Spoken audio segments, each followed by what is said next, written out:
Welcome to AP 13 news bulletin లో ముందుగా ముఖ్యాంశాలు.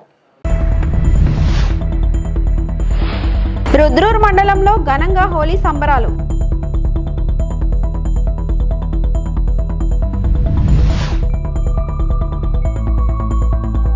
ఏపీలో ముగ్గురు ఐపీఎస్ల సస్పెన్షన్ పొడిగింపు.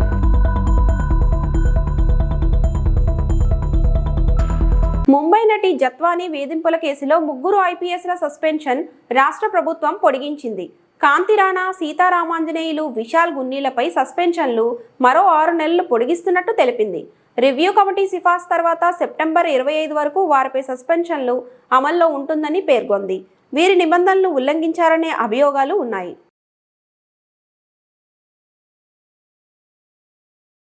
రుద్రూర్ మండలంలోని అంబం, చిక్కడపల్లి, రాయకూర్, సిద్దాపూర్ గ్రామంలో ప్రజలు గురువారం ఘనంగా హోలీ సంబరాలు జరుపుకున్నారు. కులమత భేదాలు చిన్న పెద్ద తేడా లేకుండా ఈ హోలీ సంబరాల్లో ప్రజలు ఉత్సాహంగా రంగులు జల్లుకుంటూ ఒకరికొకరు శుభాకాంక్షలు తెలుపుకుంటూ ఆనందోత్సవాల మధ్య హోలీ పండుగ జరుపుకున్నారు. అంబం గ్రామంలో సీనియర్ పాత్రికేయుల షేక్ తాహెర్ చిన్ననాటి మిత్రులతో కలిసి రంగులు చల్లుకుంటూ వారికి హోలీ శుభాకాంక్షలు తెలియజేస్తూ హోలీ ఉత్సవాల్లో పాల్గొన్నారు. బుధవారం రాత్రి రుద్రూర్ మండలంలోని బొప్పాపూర్ మినహా అన్ని గ్రామాల్లో ప్రత్యేక పూజలు నిర్వహించి కామదహనం కార్యక్రమం నిర్వహించారు. రుద్రూర్, అక్బర్ నగర్, సులేమాన్ నగర్, బొప్పాపూర్, రాణంపల్లి గ్రామాలలో శుక్రవారం హోలీ పండుగను జరుపుకున్నట్లు ఆయా గ్రామాల ప్రజలు తెలియజేశారు.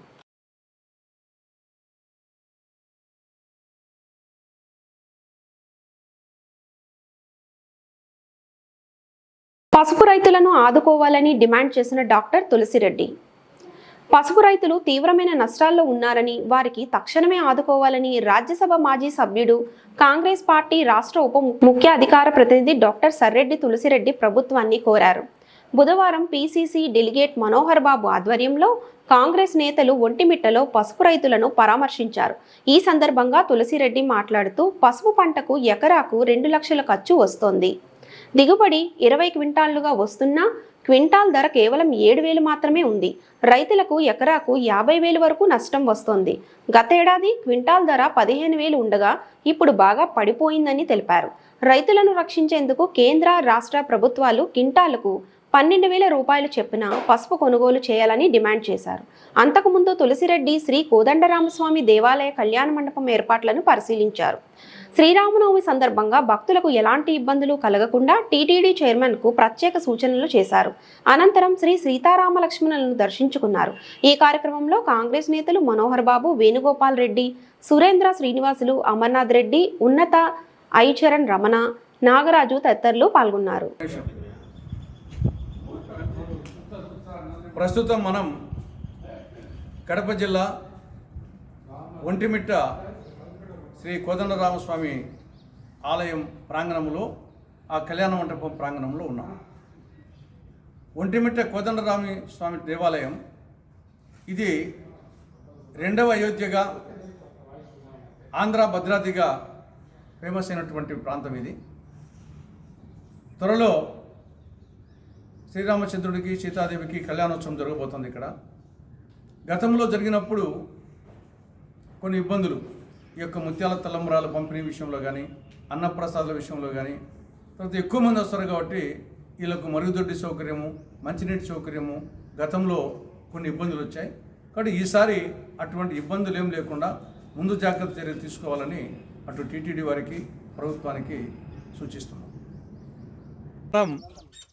కడప జిల్లా ఒంటిమిట్ట మండలం ఒంటిమిట్ట గ్రామానికి చెందినటువంటి వెంకట సుబ్బయ్య పసుపు కలంలో ఉన్నాం. ఇది వెంకట సుబ్బయ్య చెందినటువంటి పసుపు. ఈయన గుత్తకు తీసుకున్నాడు. గుత్త ఖర్చు కలిసి ఎకరాకు 2,20,000 రూపాయలు అవుతుంది. దిగుబడి చూస్తామా 20 క్వింటాలు, రేటు చూస్తామా క్వింటాల్కి 7,000, అంటే ఎకరానికి వచ్చేసి 56,000 నష్టం వస్తుంది. ఇదే పోయిన సంవత్సరం క్వింటాలు పసుపు ధర 15,000 పలికింది. కానీ ఈసారి 7,000కు 8,000కు అడిగేవాళ్ళు లేడు. కాబట్టి 1 ఎకరా మీద నష్టపోతున్నారు. కాబట్టి వెంటనే ప్రభుత్వం జోక్యం చేసుకొని కనీసం క్వింటాలకు 12,000 రూపాయలు చొప్పున, అది మినిమం, ఆడికి కొంటే ఆడికి అసలు అవుతుంది. క్వింటాలకు 12,000 రూపాయల చొప్పున ప్రభుత్వమే కొనాలని కాంగ్రెస్ పార్టీ పరంగా కేంద్ర రాష్ట్ర ప్రభుత్వాలకు కాంగ్రెస్ పార్టీ విజ్ఞప్తి చేస్తూ ఉంది. లేకుంటే ఈ రైతులు ఆత్మహత్యలు చేసుకోక తప్పదు.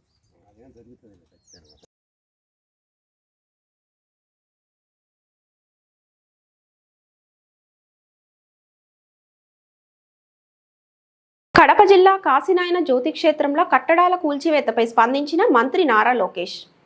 వెంటనే ఆలయానికి రాష్ట్ర ఖాదీ గ్రామీణ పరిశ్రమల బోర్డు చైర్మన్ కేకే చౌదరిని పంపించి ఫోన్లో ఆలయ అర్చకులతో మాట్లాడిన మంత్రి నారా లోకేష్. ఆలయ ప్రధాన అర్చకులు జీరయ్యతో ఫోన్లో మాట్లాడి జరిగిన తప్పుపై క్షమాపణలు కోరిన మంత్రి లోకేష్.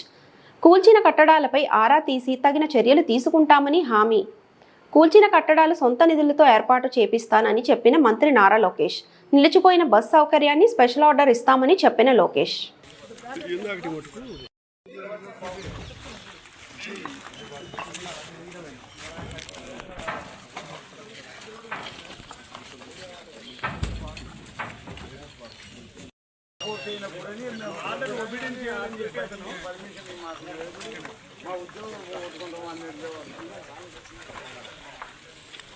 అది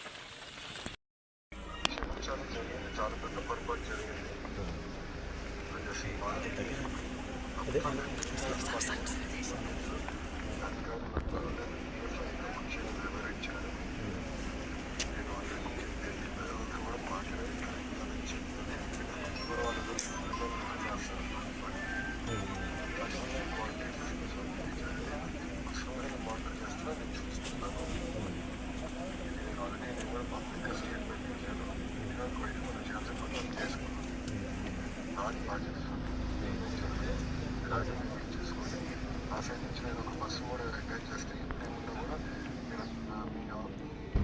సార్, బస్సు ఆగస్టు నుంచి ఆగింది సార్. అది బస్సు ఆగస్టు నుంచి ఆపినారు సార్.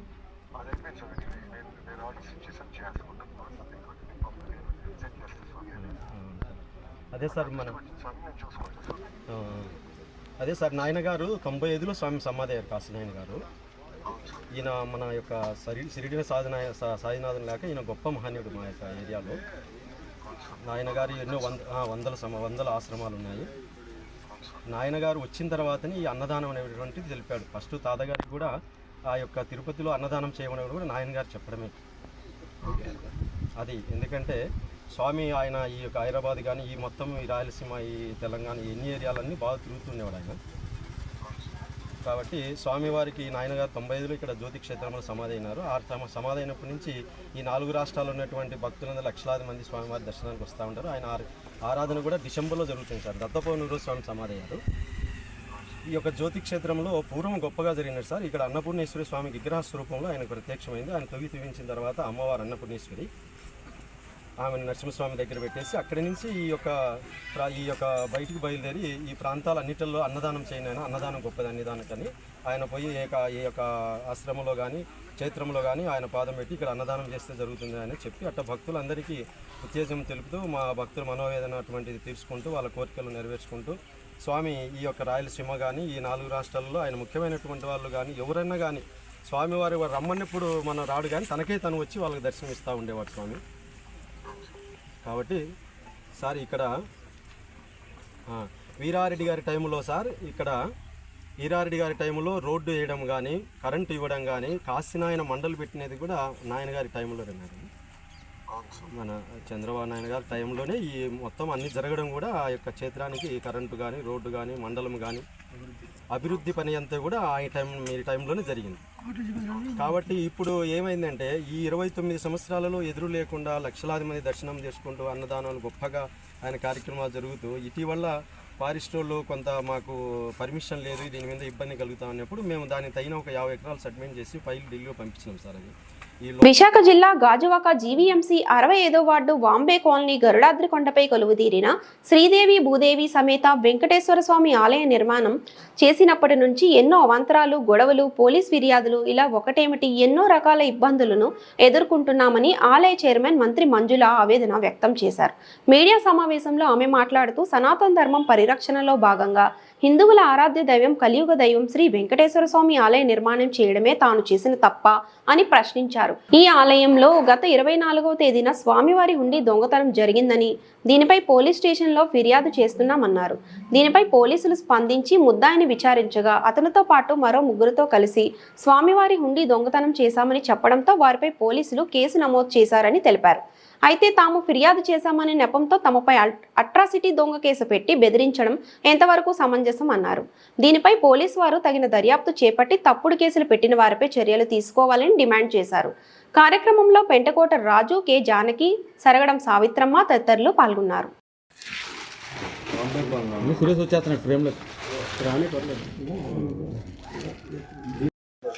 బాబు సురేష్ బాబు సురేష్ బాబు ఫోటోలు మీరు లేదు మీద నా కుటుంబం మీద ఇలాంటి తప్పుడు కేసులు పెట్టి వేధిస్తున్న వారిపై తగు చర్యలు తీసుకుంటారని కోరుకుంటున్నాను.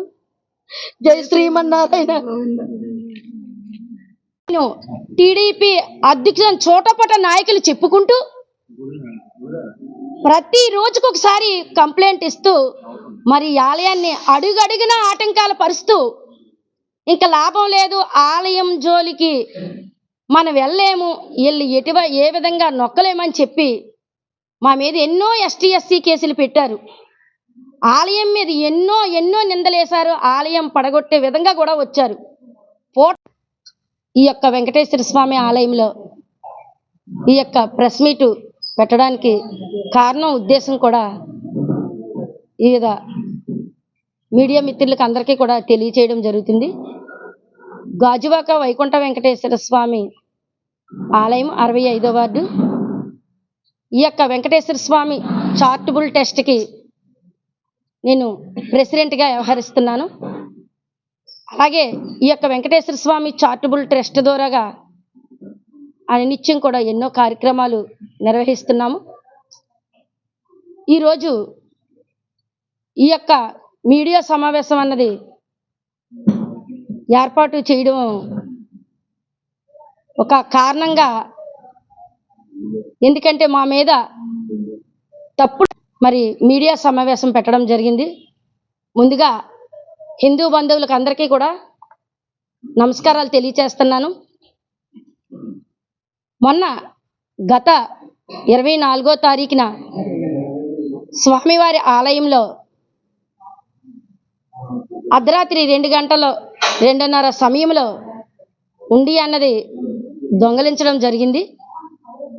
దొంగలించిన దొంగ మరి అనినిత్యం తెల్లవారుజామునికే స్వామివారి తాలూకా మిరాకిలతో మరి ఆ దొంగ 14 ఉండీలు దొంగతనం చేయడం జరిగింది. మరి 14 ఆలయాల్లో కూడా మరి తప్పించుకోవడం జరిగింది. కానీ మన వెంకటేశ్వర స్వామి ఆలయంలో ఉండి దొంగతనంలో మరి పట్టుబడిపోవడం జరిగింది. అది వెంకటేశ్వర స్వామి తాలూకా మిరాకిల్ అనుకుంటాం. ఎందుకంటే మన గొప్పతనం ఏమీ లేదు. స్వామి స్వయంభూగా వెలిచి ఎన్నో మిరాకిల్తో స్వామి మరి ఎంతోమందికి ఎన్నో తీర్చినటువంటి స్వామి. మరి అటు దొంగని పట్టుకొని మేము పోలీస్ స్టేషన్కి అప్పగించి మరి దాని మీద దర్యాప్తు చేయమన్నాం. అలా కాదండి, మీరు స్టేట్మెంట్ ఇవ్వాలి ధర్మకర్తగా అని పోలీసు వారు చెప్పడం జరిగింది. ఆ దొంగ దొరికిన దొంగ 4 పేర్లు ఇవ్వడం జరిగింది. ఆయన ఇచ్చిన పేర్ల ప్రకారంగా ఆ 4 మీద మేము ఈ యొక్క కేసు పెట్టిన తర్వాత వారి మీద దర్యాప్తు చెయ్యమని, ఇలా దొంగతనంలో 4 పేర్లు చెప్పాడని దర్యాప్తు చేయమని పోలీసు వారికి చెప్పడం జరిగింది.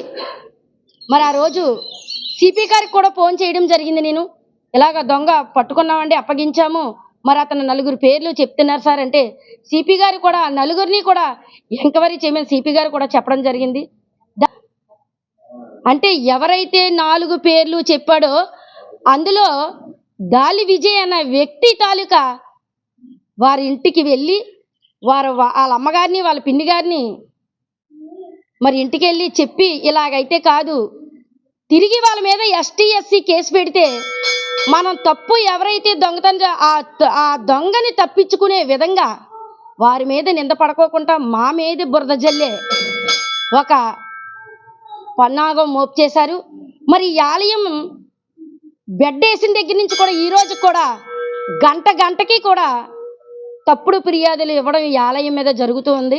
లారీ డ్రైవర్ని బెదిరించి అతని వద్ద నగదు, సెల్ ఫోన్లను తస్కరించిన ఘటనలో 2 నిందితులను విశాఖ జిల్లా గాజువాక క్రైమ్ పోలీసులు అరెస్ట్ చేశారు. ఈ మేరకు కేసు వివరాలను crime ADCP Mohan Rao, ACP D Laxman రావులు వెల్లడించారు. ఈ నెల 10వ తేదీ తెల్లవారుజామున 2 గంటల ప్రాంతంలో ఒరిస్సా ప్రాంతానికి చెందిన సమందు శాంతా అనే లారీ డ్రైవర్ కి గాజువాక సర్దార్ నెక్స్ట్ అపార్ట్మెంట్ కి వెళ్లే దారిలో లారీని పార్క్ చేసి ఉన్న సమయంలో పెదగంట్యాడ మండలం అప్పికొండ, మదీనాబాగ్ ప్రాంతాలకు చెందిన సాది హరికృష్ణ, గరికిన శివ అనే వ్యక్తులు లారీ డ్రైవర్ని బెదిరించి గాయపరిచి అతని వద్ద 2000 నగదు, మొబైల్ ఫోన్లను లాక్కొని పారిపోయారు.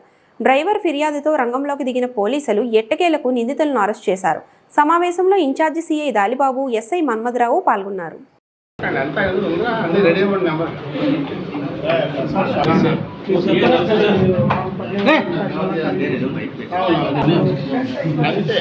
వీడియో ఫేస్బుక్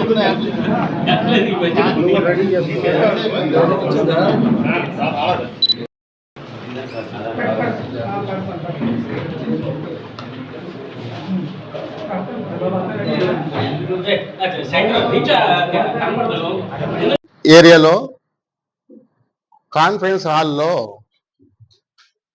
హాజరైన ప్రియమైన పాత్రికేయ మిత్రులకు, సోదరామ్మలకు అందరికీ నమస్కారం. ఈరోజు ఈ కాన్ఫరెన్స్ లో మీటింగ్ పెట్టామంటే దీనికి చాలా ప్రాముఖ్యత ఉంది.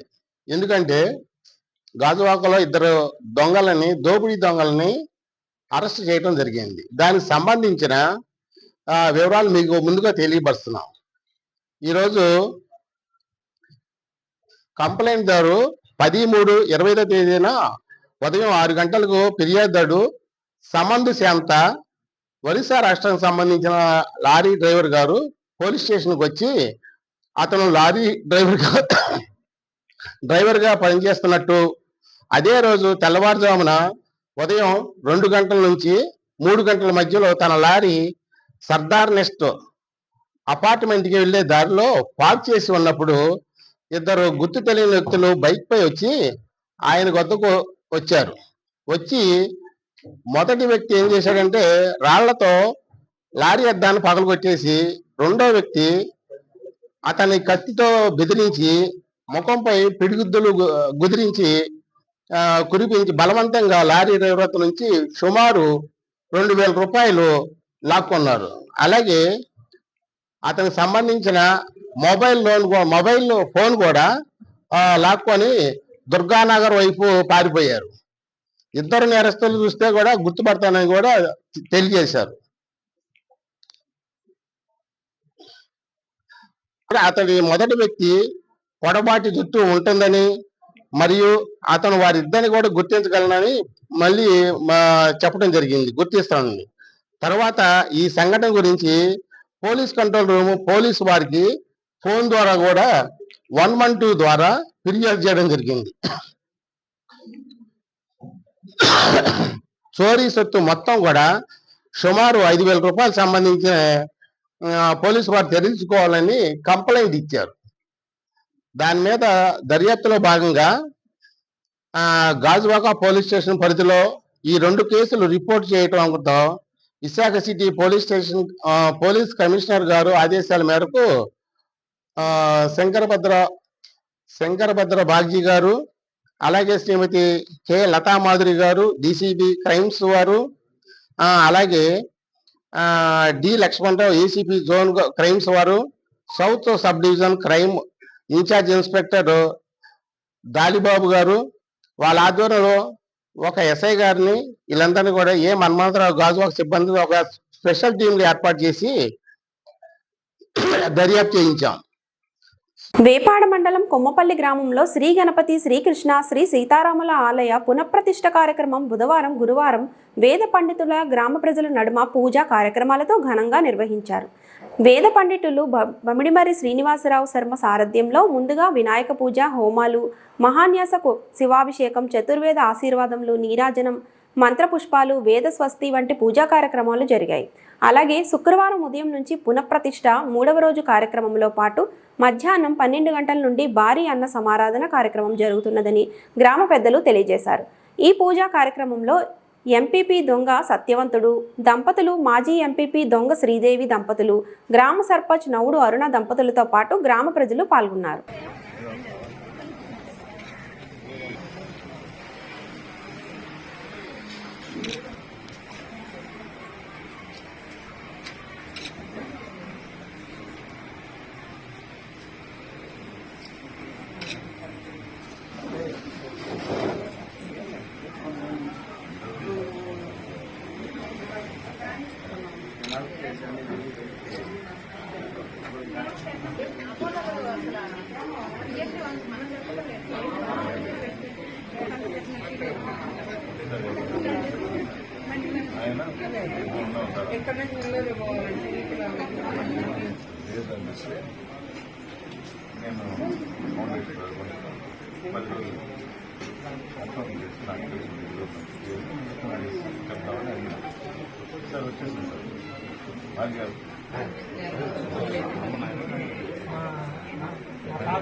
పశ్చిమ గోదావరి జిల్లా తాడేపల్లిగూడెం ఆర్టీఓ ఆఫీస్ అవినీతికి లంచగొండి వ్యవహారాలకు అడ్డాగా మారిందని పలువురు బాధితులు ఆవేదన వ్యక్తం చేస్తున్నారు.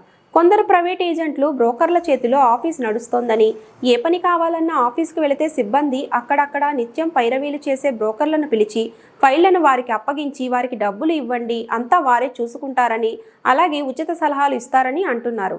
వారే అవినీతిని ప్రోత్సహిస్తున్నారని ఆరోపిస్తున్నారు.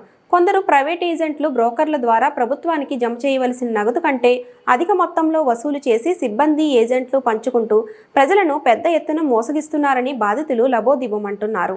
ఈ ఆఫీస్ వ్యవహారాలపై కొందరు సమాచార హక్కు చట్టం ప్రకారం వివరాలు కోరితే దానికి సరైన సమాచారం ఇవ్వకుండా దాటవేశారు.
విజయనగరం జిల్లా బొబ్బిలి మండలం పెంట జెడ్పీ ఉన్నత పాఠశాలలో షాకింగ్ ఘటన చోటు చేసుకుంది. విద్యార్థులకు హెడ్ మాస్టర్ సాష్టాంగ నమస్కారం చేసి వారి ముందు గుంజీలు తీశారు.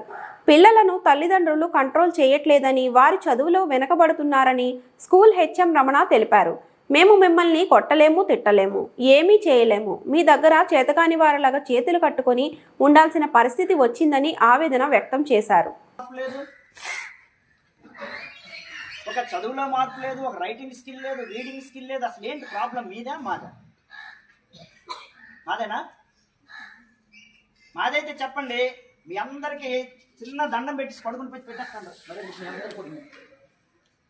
మీ అందరికి దండం పెట్టేసి వదిలేస్తాను. లేదంటే ఇలా నేను తీసుకుంటాను. మరి గుంజలు అయినా మీకు అందరికి కూడా మీ నేను పనిష్మెంట్ వేసుకోండి. తీసుకోండి.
ప్రియమైన తల్లిదండ్రులారా, మాకు చేతనైనంత వరకు ఇక్కడ మేము చేస్తున్నాం. మీ పిల్లల్ని మీరు కనీసం కంట్రోల్ పెట్టకపోతే మీరు స్కూల్కి పంపించడం వృధా అవుతుంది. ఎందుకంటే ఇక్కడ మా ఉపాధ్యాయులు మేము ఎంత కష్టపడి పనిచేసినా కూడా ఎలాంటి ప్రయోజనం ఉండదు. మీరు మీ పిల్లల్ని అద్దులో పెట్టుకోకపోతే మీరు పాఠశాలకు పంపించడం వృధా అవుతుంది. ఇది మా ఇంట్లో పెట్టుకుని మీరందరూ కూడా మీ పిల్లల్ని చదువు కోసం పంపిస్తే శ్రద్ధగా ఇంటి దగ్గర చదివించండి. ఇంకా దేనికోసం అయితే పంపిస్తే పాఠశాలకు పంపించొద్దు. ఇది నా యొక్క విజ్ఞప్తి. ఈ వార్తలు ఇంతటితో సమాప్తం.